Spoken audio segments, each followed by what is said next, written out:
ग्रामीण जिल्ह्यात अंमली पदार्थांचे अवैध उत्पादन, वाहतूक, साठवणूक आणि विक्रीला आळा घालण्यासाठी राबविण्यात आलेल्या ऑपरेशन कवच विशेष अभियानांतर्गत पोलिसांनी मोठी कारवाई केली आहे।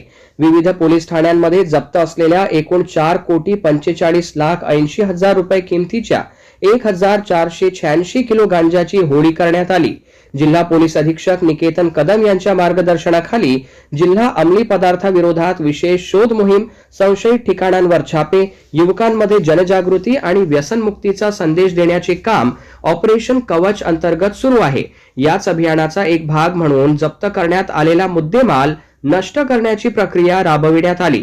महाराष्ट्र प्रदूषण नियंत्रण मंडळ मुंबई यांच्याकडून परवानगी घेतल्यानंतर हा मुद्देमाल Maharashtra enviro power limited company MIDC Butibori Nagpur येथे शास्त्रोक्त पद्धतीने नष्ट करण्यात आला।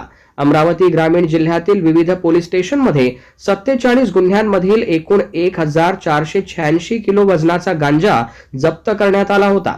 पोलीस अधीक्षक निकेतन कदम यांच्या संकल्पनेतून राबविण्यात येत असलेल्या या अभियानामुळे समाजात अंमली पदार्थांविरोधात जनजागृती निर्माण होऊन व्यसनमुक्ती आणि सशक्त समाज घडविण्यास मदत होणार आहे। तसेच नागरिकांच्या सहकार्याने गुन्हे रोखण्याचा प्रयत्नही केला जात आहे। अंमली पदार्थ जप्त करण्यात आलेले होते मागच्या जवळपास 4 ते 5 वर्षात विविध गुन्ह्यांमध्ये। त्यामध्ये जवळपास आपण 1.5 करोड रुपयाचा गांजाचा मुद्देमाल आज आपण नष्ट केलेला आहे।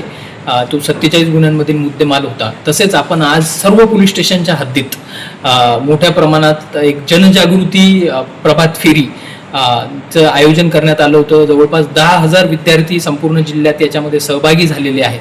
आपण ह्या ऑपरेशन कवचच्या माध्यमातून तिथे जे स्थानिक लोकप्रतिनिधी होते, तेथील स्थानिक आमदार महोदय देखील याच्यामध्ये समाविष्ट झाले। मी त्यांचं देखील आभार मानेल आणि त्यांनी देखील हा आव्हान केलेलं आहे सर्व जनतेला की हा अंमली पदार्थाचा जी समस्या आहे त्याच्यापासून आपण सर्वांनी दूर राहिलं पाहिजे। अमरावती ग्रामीणच्या जनतेला मी आव्हान करेल की आपण देखील याच्यामध्ये जास्तीत जास्त समाविष्ट व्हा आणि आपण हे जे घोषवाक्य आहे नशेला नकार आणि जीवनाचा स्वीकार ते आपण एक साध्य करून दाखवूया।